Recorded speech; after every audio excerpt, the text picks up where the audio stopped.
Hey YouTube, I have yet another biking video this fine Wednesday evening, and this one is about upgrades I'm doing on my Dahon Speed D7 folding bike that you can see right in front of you here. I've ridden this a good bit around Baltimore when I've been there on weekends, and I've decided that I want to upgrade this a good bit, in small part due to the fact that the rear wheel deflated when I was biking the last time I was there. Well, not really. I did replace the front and rear tires with these Panaracer HP406s, as you can see there. It's 20 by 1.75. 20. Sorry, that's upside down. I can rotate this. A 20 by 1.75 inch BMX tire. Skin wall. I like the tread. I think this is good for urban riding. Anyway, so I got those, I think, for 25 bucks a piece with shipping. A little pricey, but I hope those last me, thousands of miles. Anyway, so that was one upgrade, but I think the most exciting upgrade that I'm working on that's still a work in progress is converting this from a 1x7 speed drivetrain, 52 teeth in the front, and 30 to 11 tooth cassette in the rear, to a 14-speed drivetrain by introducing a double crank up front. I have this nice, sexy, tasty, really yummy Sugino crank with a built-in chain guard that I've mounted on the front. I've replaced the get this, cup and cone bomb bracket on this 2006 Speed D7.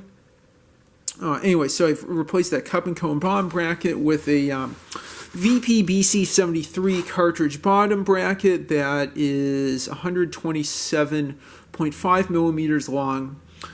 And I've attempted to mount a Shimano 105, I think FD1055 front derailleur using a Mishima NC100. Let's see if I can. No, you're not going to be able to see that. Yeah, I can just barely see it in there. Anyway, NC100 front derailleur adapter. That isn't working out too well for me. As you can see here, I mean, it's kind of sort of getting the chain on the front, on the small chain ring here, when the chain is shifted into the smallest gear in the rear, but it's honestly not a very good mount, and I've ordered a Light Pro replacement from AliExpress that should be coming in a few weeks. So it'll be very exciting to show that to you. Yeah, anyway, mounting's not been good. You can see that it's been very difficult to get the front derailleur mounted right up against this seat tube. It's weird. That is a seat tube. Anyway, so I'm very excited to try the new mount that should have the front derailleur more properly hugging the oversized seat tube. That's why you need an adapter. That's why you can't use the common clamp-on front derailleurs, because it's a 41 millimeter seat tube as opposed to 34 or whatever, or 28, whatever the typical diameter is in road bikes. I honestly have forgotten, and that's probably not a good thing. Anyway, so let's see. Besides, so that also brings up an additional issue that I need to remedy. It's great that I can replace the crank and add in a front derailleur. That will happen. But another issue is that on these Dahons, there's something called the Neos rear derailleur. Instead of being mounted down here like a typical derailleur is mounted up front, like that. Yeah, and that's the problem. Way too much chain slack with the existing derailleur. I also ordered an adapter that will mount here.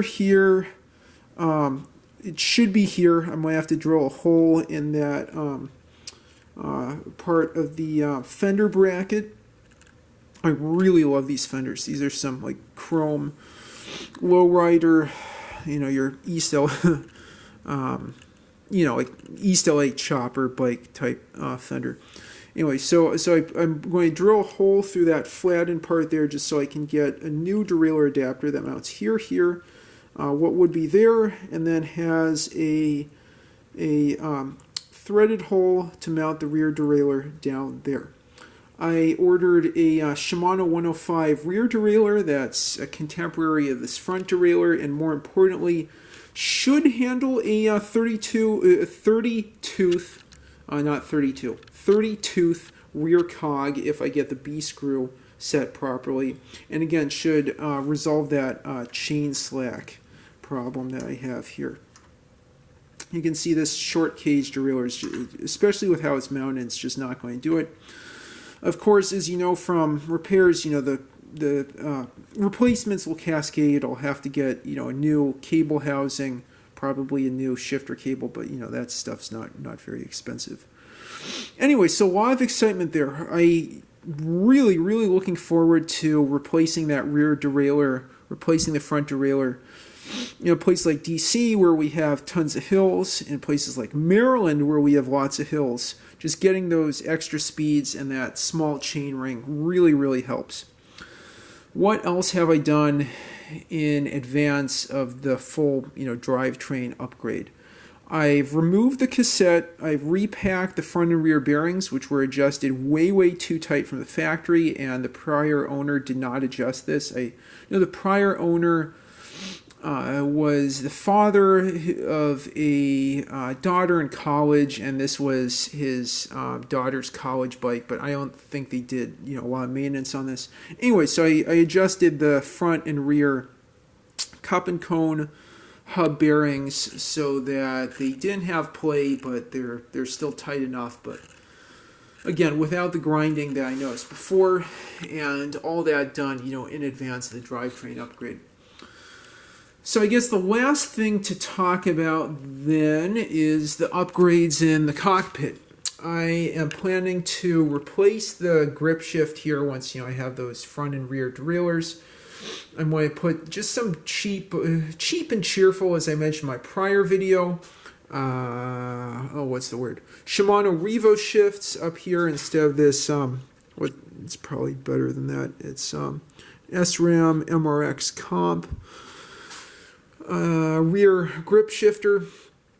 Brake levers are going to stay the same, and then I'm going to take off these grips and put some Ergon GS3 grips that shouldn't interfere with the folding mechanism. That will also add in a bar end to make this really what I intended to be, a folding X bike in the Reddit sense, and more than a folding X bike, a folding hybrid bike. Honestly, if you see these Dahons, they're really, folding hybrid bikes. I think of folding bikes as pedal-powered scooters, just given, the wheel size and how high you are relative to the rest of the bike.